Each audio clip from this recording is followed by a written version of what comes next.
retornamos agora, vamos fazer vamos estudar vamos iniciar a nossa segunda hora de reflexões, e essa segunda hora nós estamos nos dedicando ao estudo da obra Nosso Lar, capítulo 6º, intitulado Precioso Aviso.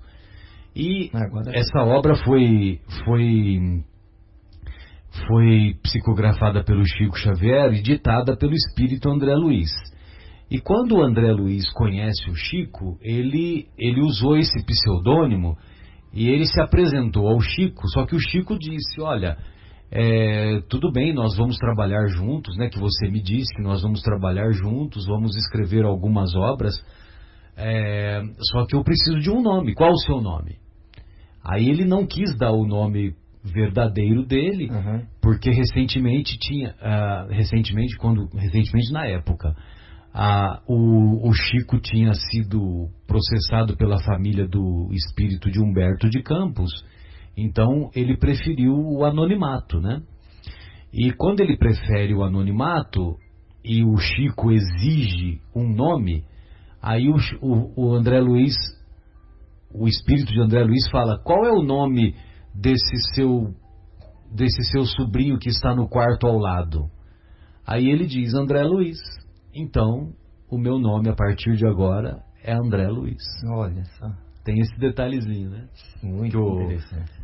Se não me engano, foi dos podcasts lá do grupo lá do Geraldinho, né? Do Geraldinho que conta. Legal. E essa confusão da ligação do seu microfone, porque eu estava pesquisando aqui o do Lenine, e aí? O compositor. A música Paciência é dele, em parceria com o Dudu Falcão. Tá, em parceria com o Dudu Falcão. Isso. Legal. Tá bom? Só para esclarecer. Muito bom, foi uma obra inspirada mesmo. Foi. Bom, aí, então, voltando à trajetória do André Luiz, o André Luiz, ele desencarna vítima de um câncer do intestino.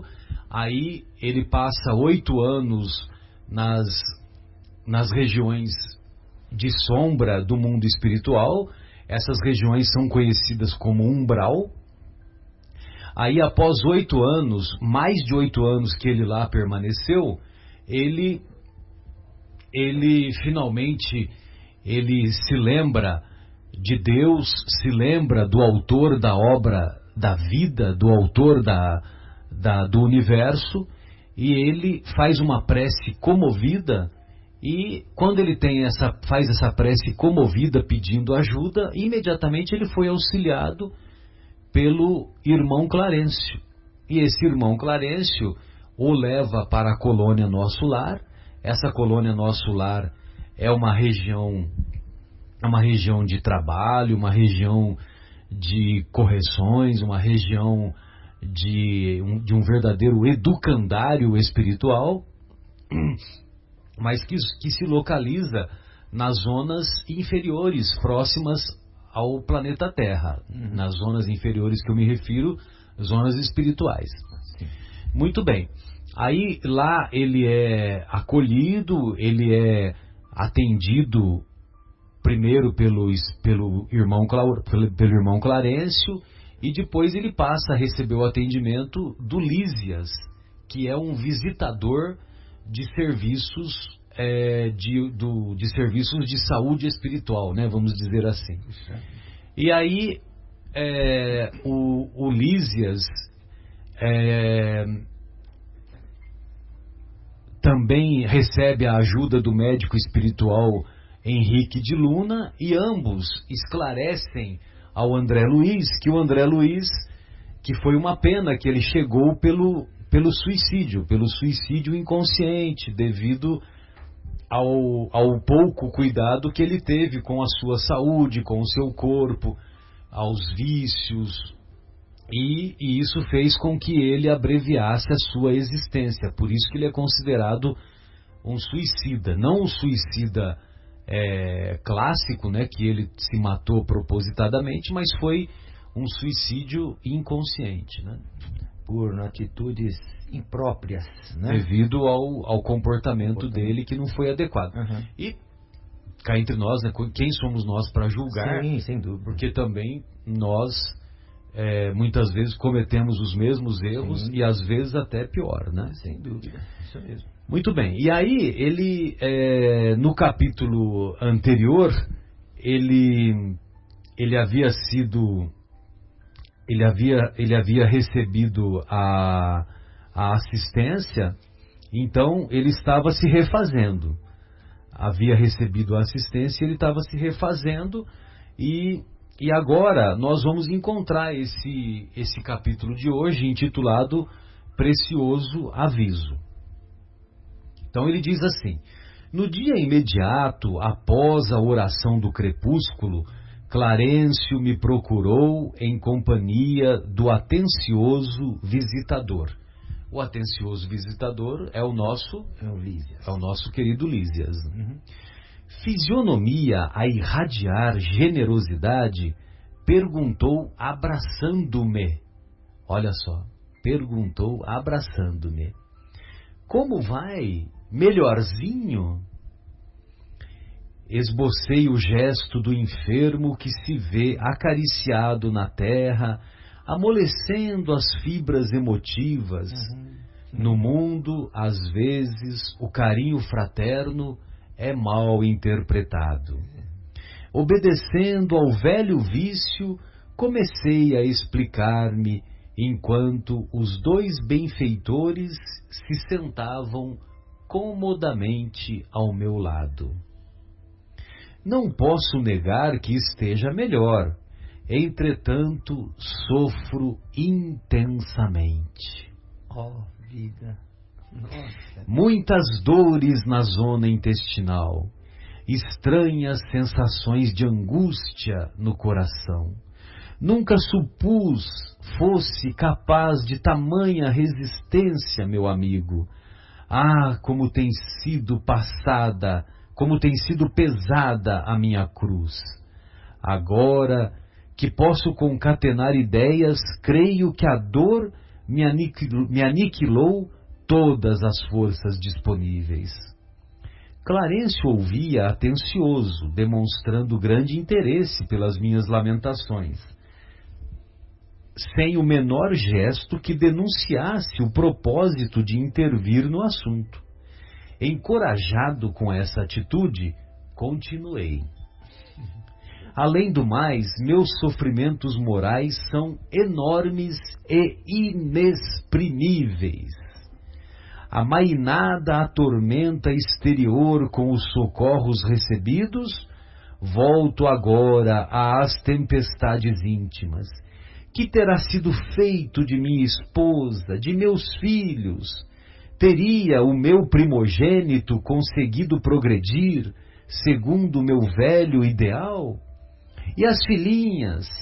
Minha desventurada Zélia muitas vezes afirmou que morreria de saudades se um dia eu lhe faltasse. Admirável esposa! Ainda lhe sinto as lágrimas dos momentos derradeiros. Não sei desde quando vivo o pesadelo da distância. Continuadas dilacerações roubaram-me a noção do tempo. Onde estará a minha pobre companheira, chorando junto às cinzas do meu corpo, ou em algum recanto escuro das regiões da morte? Oh, minha dor é muito amarga.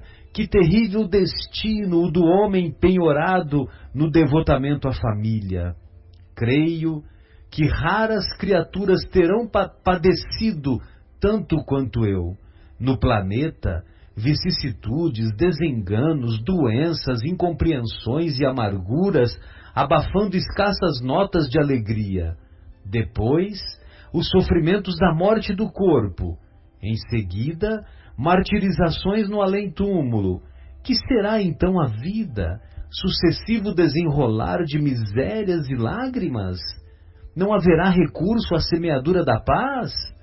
Por mais que deseje firmar-me no otimismo, sinto que a noção de infelicidade me bloqueia o espírito, como terrível cárcere do coração. Que desventurado destino, generoso benfeitor. É uma choradeira, né? Nossa Senhora. Olha só, uma choradeira. Uma choradeira. Chegado a essa altura, o vendaval da queixa me conduzira o barco mental ao oceano largo das lágrimas.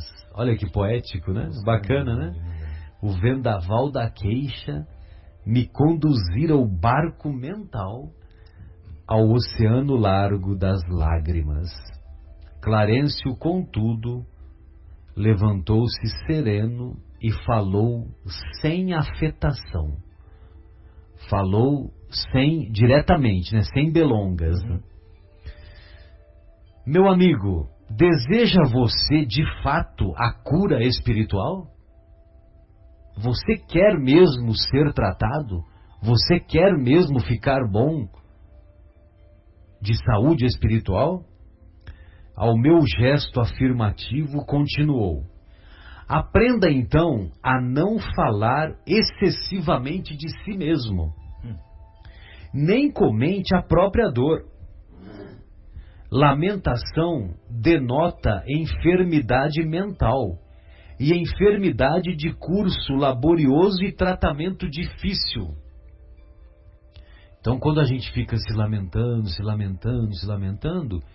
isso significa que nós somos doentes mentais. Enfermidade mental é doente mental. É indispensável, continua o Clarencio, é indispensável criar pensamentos novos e disciplinar os lábios. Somente conseguiremos equilíbrio abrindo o coração ao sol da divindade.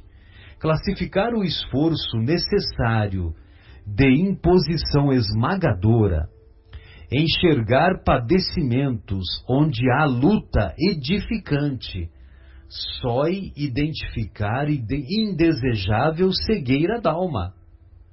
Quanto mais utilize o verbo por dilatar considerações dolorosas no círculo da personalidade, mais duros se tornarão os laços que o prendem a lembranças mesquinhas. O mesmo pai que vela por sua pessoa, oferecendo-lhe teto generoso nesta casa, atenderá aos seus parentes terrestres. Devemos ter nosso agrupamento familiar como sagrada construção, mas sem esquecer que nossas famílias são seções de família universal, são seções da família universal sob a direção divina. Nós achamos que quando nós saímos do palco terrestre, que Deus vai virar as costas também para os nossos familiares, né? Estaremos a seu lado para resolver dificuldades presentes e estruturar projetos de futuro, mas não dispomos do tempo para voltar às zonas estéreis de lamentação. Além disso, temos nesta colônia o compromisso de aceitar o trabalho mais áspero como bênção de realização, considerando que a providência desborda amor, enquanto nós vivemos onerados de dívidas. Se deseja permanecer nesta casa de assistência, aprenda a pensar com justeza. Nesse ínterim, secara-se-me o pranto, e chamado a brios pelo generoso instrutor, assumi diversa atitude, embora envergonhado da minha fraqueza. Não disputava você na carne, prosseguiu Clarencio bondoso, as vantagens naturais decorrentes das boas situações? Não estimava a obtenção de recursos lícitos, ansioso de estender benefícios aos entes amados? Não se interessava pelas remunerações justas, pelas expressões de conforto, com possibilidade de atender à família? Aqui, o programa não é diferente. Apenas divergem os detalhes. Nos círculos carnais, a convenção e a garantia monetária. Aqui, o trabalho e as aquisições definitivas do espírito imortal. Dor, para nós, significa possibilidade de enriquecer a alma. Enriquecer a alma. A dor. A luta constitui caminho para a divina realização. Compreendeu a diferença? As almas débeis, as almas fracas, ante o serviço, deitam-se para se queixarem aos que passam. As almas fortes, porém, recebem o serviço como patrimônio sagrado, na movimentação do qual se preparam a caminho da perfeição. Ninguém lhe condena a saudade justa, nem pretende estancar sua fonte de sentimentos sublimes. Acresce notar, todavia, que o pranto da desesperação não edifica o bem. Se ama, em verdade, a família terrena, é preciso bom ânimo para lhe ser útil. Fez-se longa pausa. A palavra de Clarencio levantara-me para elucubrações mais sadias. Enquanto meditava a sabedoria da valiosa advertência, meu benfeitor, qual o pai que esquece a leviandade dos filhos para recomeçar serenamente a lição, tornou a perguntar com um belo sorriso: então, como passa? Melhor? Contente por me sentir desculpado, à maneira da criança que deseja aprender, respondi, confortado: vou bem melhor, para melhor compreender a vontade divina. Isso é que é maravilhoso no André Luiz, né? Hein? Porque ele tem a humildade de reconhecer os próprios erros e ele responde desse jeito no final: vou bem melhor, para melhor compreender a vontade divina. Foram duas perguntas, uma no começo e outra no fim dessa lição. Exatamente. Já mudou o foco que ele trazia com ele. Ele ainda estava preso aos laços, né? Aos laços carnais, ele não entendia, só lamentos, né? Ainda estava com dor, como uma criança que encosta na mãe querendo um chamego, um carinho, lamentando. Isso daí tudo me lembra, o Marcos, uma ocasião que acho que foi o De Luca que veio, sabe? E o De Luca veio e fez uma palestra, uma bela exposição aqui no Paulo de Tarso. Uhum. E naquela ocasião ele falou, isso já faz mais tempo, viu? Não foi essa última vez que ele veio. Ah, não foi dessa última vez. Não foi dessa última. Ele colocou uma transparência e fez a palestra inteira, né? A transparência tinha meia dúzia de linhas, né? É isso aí. Incrível, né? Ele é brilhante, né? Eu adoro o De Luca. Tem muito conteúdo. Então, mas teve uma outra vez que ele veio num domingo pela manhã, sabe? Sim. E eu acho que ainda você não estava aqui conosco. Não, creio que não. Faz mais tempo, eu não lembro exatamente, né? E aí ele veio e ele contou a história do Jerônimo Mendonça, sabe? O gigante deitado, né? Não sei se você conhece a história do Jerônimo. Não. Então, o Jerônimo, inclusive se você colocar no YouTube, né? Você vai ver, tem algumas palestras dele, né? Tive a honra de assistir uma palestra dele no Centro Espírita Operários da Verdade, em Jundiaí, no final dos anos 80. E ele fazia a palestra numa cama, entendeu? Numa cama, por causa de uma doença degenerativa. Sim.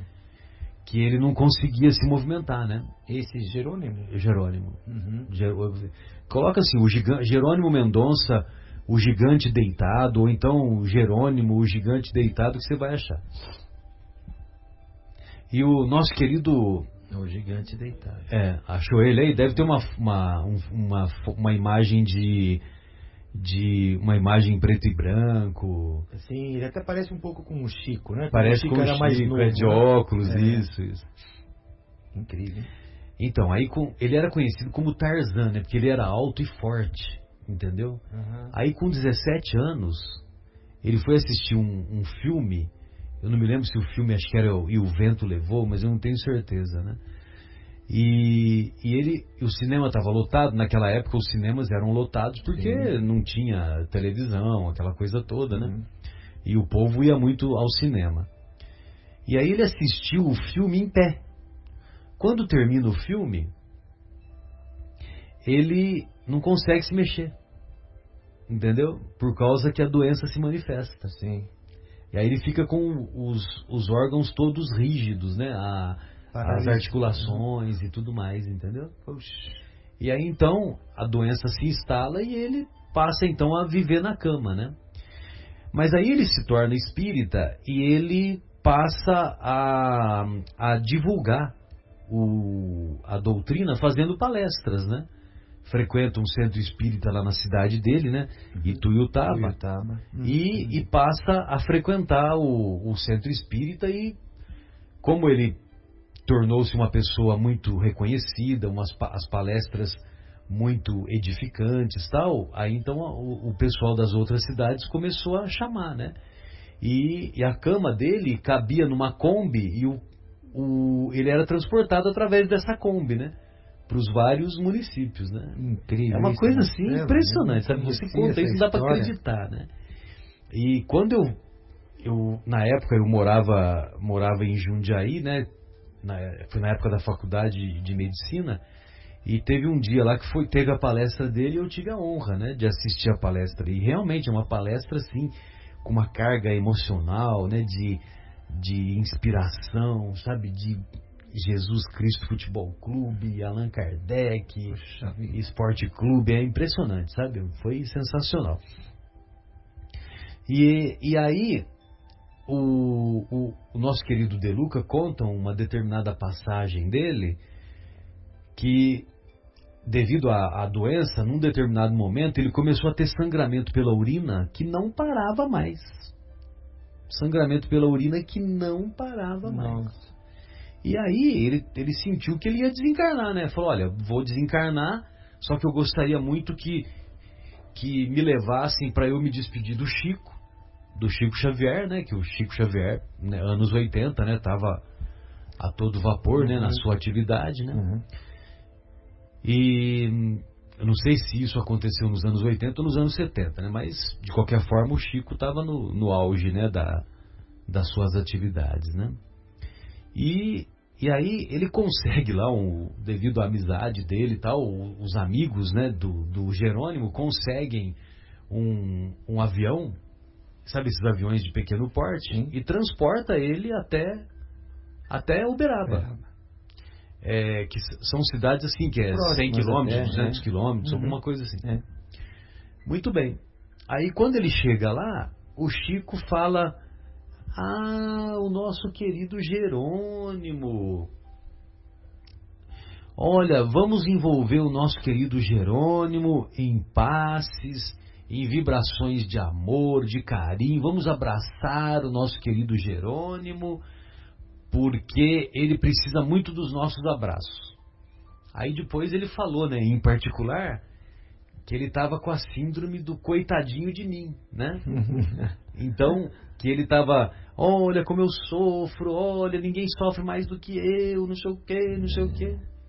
Só sei lhe dizer que com essa visita que ele fez ao Chico, e evidentemente, né, com a mediunidade do Chico, ele tinha tudo quanto é tipo de mediunidade, aí o sangramento pela urina estancou e ele voltou às atividades e viveu bastante tempo ainda depois desse acontecer. Incrível essa história, linda, hein? E ele era muito dedicado, sabe, o Marcos, porque tem uma história que uma vez eu ouvi o De Luca contar, que de vez em quando eu ouvia, né? Agora não está dando mais tempo, mas eu ouvia o programa do De Luca na Rádio Boa Nova, que às terças-feiras pela manhã, eu estava num trajeto de lá para cá, E no rádio eu acabava ouvindo, né, a Rádio Boa Nova.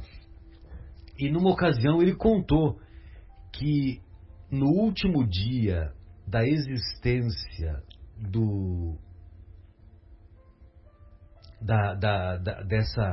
dessa existência do nosso querido Jerônimo, ele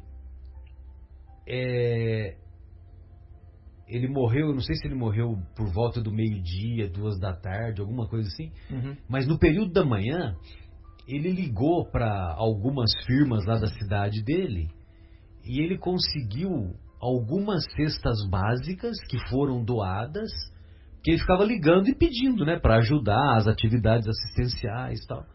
E ele conseguiu cesta básica, conseguiu roupa, cobertor, sabe essas coisas assim, né, para ajudar o próximo. No último dia de vida dele, nos últimos momentos, deitado, sem... Quer dizer, nós não temos desculpa para falar, não. Eu não posso fazer nada. Não tem desculpa, entendeu? Se você quer, você faz, mesmo que esteja deitado, mesmo que esteja preso, mesmo que esteja cego, mesmo que esteja mudo. Se você quer, você consegue. Sabe que me fez lembrar uma história, não, eu vi essa palestra do Rossandro, que você também assiste, a palestra do Rossandro, que me tocou muito, né? Foi um trecho de uma palestra dele, onde a mãe dele havia há pouco tempo se desencarnado. E ele conta uma história da mãe, que a mãe dele era bem severa. E ele, quando criança, não gostava muito de estudar. Aí a mãe falou para ele assim: filho, existem 3 maneiras de você se dar bem na vida. Primeiro, é você nascer bonito, né? E, poxa, eu sou sua mãe, né? Gosto de você, mas não é para tudo isso. Falou isso para ele contando essa história, né? A outra é você ser jogador de futebol, né? Eu já vi você jogando futebol também, você não joga bem. Ou então você estudar, né? A gente falava para ele estudar. E ela fala que ela era bem direta nesse sentido. E dava rigorosa, né? E fala assim... Ainda bem que ela foi rigorosa com ele. Foi. E ela fala para ele assim... Olha que coisa, história linda essa daí. Assim, filho, você não vai ter sempre 14 anos, né? Você vai crescer, você vai amadurecer. Você não terá sempre... Você não vai ficar com essa idade de 14 anos para sempre. E aí o tempo passou. Aí quando ele estava ele estava lançando o primeiro livro, ou num lançamento de um dos livros dele, aquela fila toda, aquele monte de gente querendo abraçar, aí vem uma senhora e fala para ele assim: tem alguém que quer te dar um abraço. Quando ele conta essa história, ele se emociona, e é difícil não se emocionar. Aí ele abraça a senhora e ele fala que naquele momento ele sente o cheiro da mãe. Olha que interessante, nesse abraço dessa mulher que era uma médium, né? Ele abraça a mulher, sente o cheiro da mãe, e a mulher fala assim no ouvido dele: não falei para você que você ia ter mais do que 14 anos? Sensacional. Aí ele fala isso e se emociona.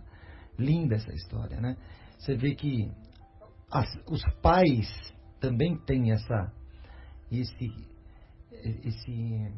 missão, né, de dar ao filho a coragem, a força, a resignação, às vezes, no momento de dificuldade, né? Ou está pressentindo que ele tem alguma dificuldade para se levantar, para ir em frente, né? E a mãe, você vê como a mãe ajudou ele na vida também, né? Grande Rossandro, maravilhosa essa história. Emocionante, né? Muito. Então, eu me lembrei da história do nosso querido Jerônimo, que você imagina, né? O Jerônimo, um benfeitor, entendeu? Puxa vida, benfeitor, um missionário. E ele tinha motivo para reclamar de dor. Nossa. Né? Entendeu? Tinha motivo. Agora, na descrição aqui do André Luiz, que pode ser a nossa descrição, a descrição de qualquer um de nós. Sim. Que volta e meia, eu sofro tanto, eu não mereço sofrer tanto, né? Então, você viu que ele desfiou um rosário de lamentações, né? Olha, mas as minhas dores, as minhas dores morais são maiores ainda, né? Que ele começa a descrever a saudade da esposa, a saudade dos filhos, o mais velho. Será que o mais velho estava seguindo a carreira dele? Porque ele deixa entender, né? Que ia ser médico como ele e tal. Aí, mal sabia ele que nessa altura a esposa já tinha casado com outro. Entendeu? A esposa já tinha casado com outro. E ela falava, lembra que ela falava assim: ai, se você morrer antes de mim, eu não sei o que eu vou fazer, que eu vou ficar morrendo de saudade. Não. É aquilo que a moçada fala, né? Que a fila anda, né? Que a fila anda. Lógico que isso não significa que ela era jovem, que ela era jovem, conheceu outra pessoa e vida que segue. São situações normais, né? Se fosse o contrário, também poderia acontecer se a esposa tivesse desencarnado, se fosse a Andréa Luísa, né? Andréa Luísa. Então poderia ser uma situação inversa e ocorreu mesmo. Mas lógico, nós estamos dando o exemplo, né? Estamos exemplificando. Mas ele ficou naquela lamentação toda, e o que me chama a atenção, Marcos, é isso, né? É de que o Clarencio, serenamente, né? O Clarencio e o Lísias ouvem toda aquela lamentação sem intervir. Só que aí depois que ele fica naquele nevoeiro de pensamentos sombrios, de pensamentos infelizes, aí eles intervêm, né? Eles intervêm com força, com energia, que é para tirar daquela fixação de pensamentos ruins, pensamentos infelizes, pensamentos de lamentações, né? Que nos levam à doença mental. Sim. Sem dúvida. Então, quer dizer, aí o nosso querido Clarencio, ele diz assim, que dor para nós significa possibilidade de enriquecer a alma. Sim. Olha só que interessante, porque nós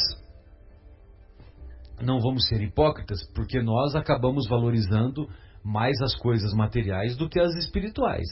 Deveria ser o contrário. Deveria ser o contrário. Mas nós acabamos fazendo isso. Ainda fazemos. E também não vamos ser hipócritas, porque quem que não queria ficar rico? Porque quando você adquire a riqueza, você se torna independente. Vamos dizer assim, você tem mais liberdade. Né? Então você vai para onde você quer. Mais conforto. Você tem mais conforto, você viaja para onde você quer, você vai conhecer os lugares que você quiser. Enfim, que se amanhã isso acontecer com alguém de nós, que pelo menos nós sejamos capazes de bem utilizar o nosso dinheiro também em favor dos outros. Com certeza. Nada contra viajar, conhecer outros lugares, etc. Mas também vamos nos lembrar... Estender a mão àquele que necessita. Por exemplo, um cara que é empresário, ele vai para onde ele quer, a hora que ele quer. Mas se ele é um empresário justo, ele vai pagar salários justos para os seus funcionários, ele vai dar boas condições de trabalho, e lógico que os funcionários representam inúmeras famílias, né? Sim. Então, quer dizer, que ele saiba bem empregar... social é muito grande. Que ele saiba bem empregar a sua fortuna.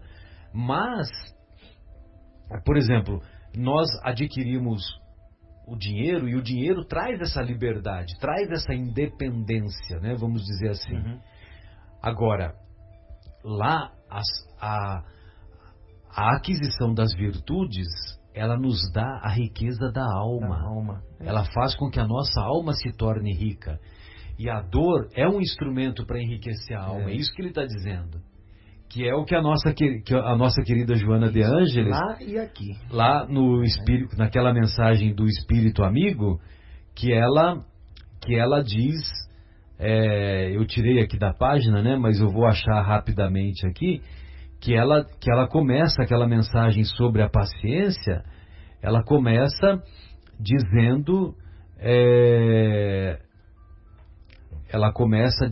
sobre a dor. Olha lá, a dor é uma bênção que Deus envia a seus eleitos.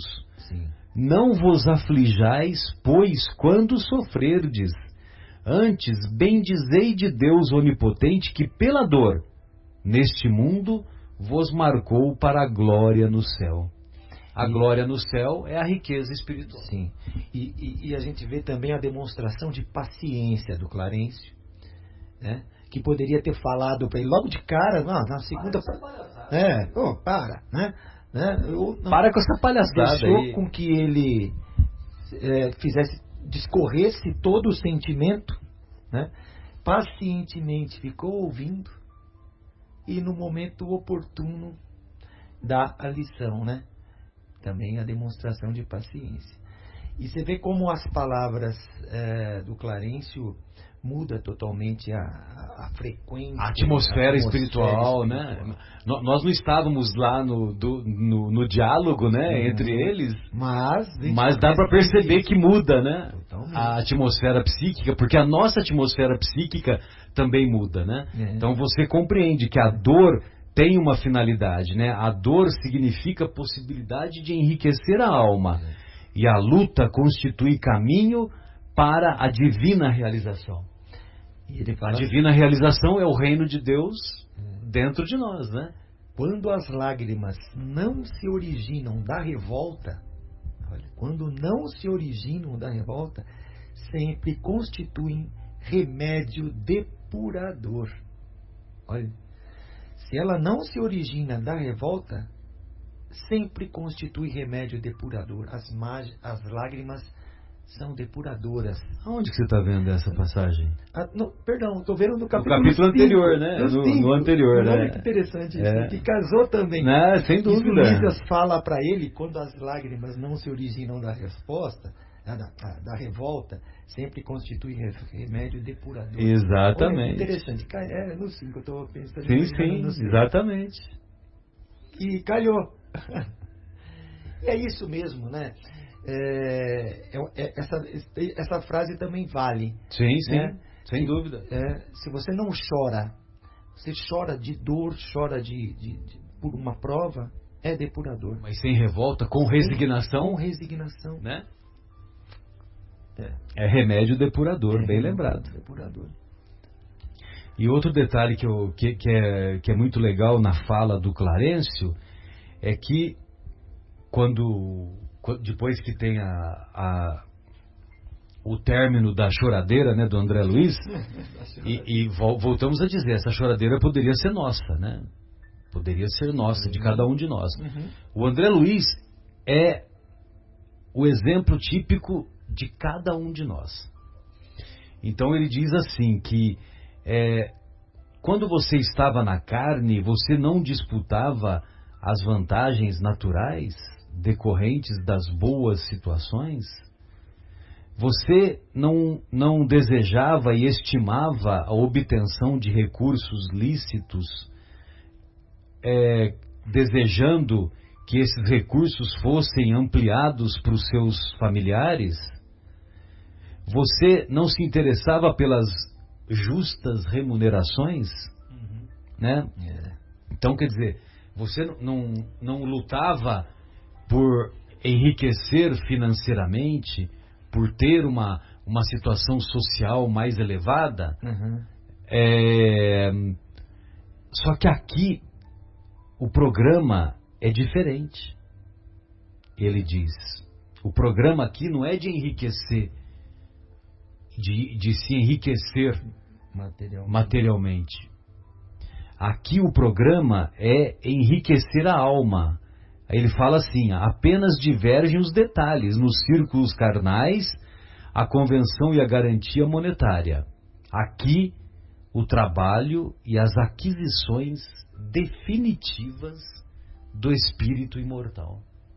Aquisições definitivas do espírito imortal nos lembram aquilo que os vermes e as ferrugens não consomem, né? Que são os verdadeiros bens, né? Por isso que ele fala as aquisições definitivas do espírito imortal. Então que nós devemos buscar os bens, não os bens materiais, mas os bens que são as virtudes, os bens que os vermes e as ferrugens não consumirão. Os bens espirituais, ou seja, as virtudes e também o conhecimento. Uma vez adquiridas, você não as perderá Não mais. as perderá mais. Sensacional, lindo, né? Não, é demais, realmente lindo. Essa obra do André Luiz, Nosso Lar, é demais. E eu tenho uma admiração muito profunda, sabe, o Marcos, porque eu não sei se mesmo estando no anonimato, eu não sei se eu teria essa coragem de desnudar o meu ego, né? De publicar, de tornar público todas essas imperfeições, essa carga de imperfeições que o nosso querido André Luiz era portador. Só que o André Luiz era portador como nós somos portadores dessas inúmeras imperfeições, né? Então, eu não sei se eu teria essa coragem de divulgar. E você vê que ele vai entendendo e vai compreendendo e vai divulgando. Aqui me parece que é quase, nesse capítulo, começa a ser uma transição da consciência, da consciência dele, de como ele começa a se enxergar, né, por dentro, a partir desse capítulo, eu creio.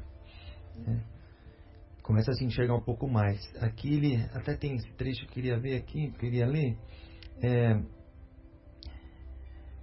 que eles falam: é indispensável criar pensamentos novos e disciplinar os lábios, que ele pede para ele não falar tanto de si, né, e nem comente a própria dor. Lamentação denota enfermidade mental, enfermidade de curso laborioso e tratamento difícil. É indispensável criar pensamentos novos e disciplinar os lábios. Somente conseguiremos equilíbrio abrindo o coração ao sol da divindade. É lindo, né? É uma lição e tanto.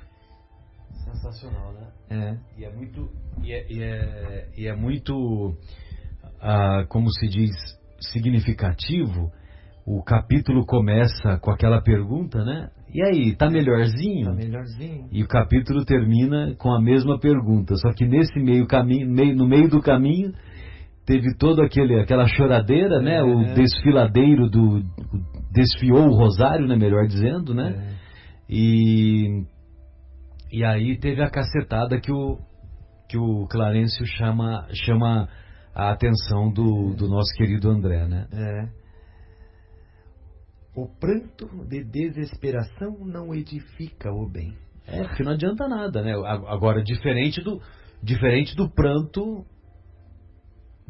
que não vem de revolta nem de desespero, exatamente, né? Que foi o que o Lísias falou no finalzinho do capítulo anterior. 5, Muito legal. Interessante. Beleza. E você vê que ele fala assim: se você quiser continuar aqui, né? Você tem que mudar, né? Você vê que ele dá uma... Bem lembrado, né? Bem lembrado. Se você quiser continuar aqui, porque senão ele mentalmente ele não conseguiria ficar naquele local. Ele teria que mudar o pensamento dele, né? Onde ele fala aqui, bem no final, né? É verdade, bem lembrado essa parte aí que eu até tinha separado na minha cabeça para falar, e eu estava me esquecendo. Onde é que está? Quanto mais utilize o verbo por dilatar considerações, o mesmo Pai que vela, devemos ter nosso agrupamento, estaremos a seu lado. Além disso, estaremos a seu lado para dissolver, para resolver dificuldades presentes e estruturar projetos de futuro. Mas não temos tempo para voltar às zonas estéreis de lamentação. Além disso, temos nesta colônia o compromisso de aceitar o trabalho mais áspero, mais rude, mais duro, mais rigoroso, como bênção de realização, considerando que a providência desborda amor, enquanto nós vivemos onerados de dívidas. Olha, o Clarencio falando isso. Se você deseja permanecer nesta casa de assistência,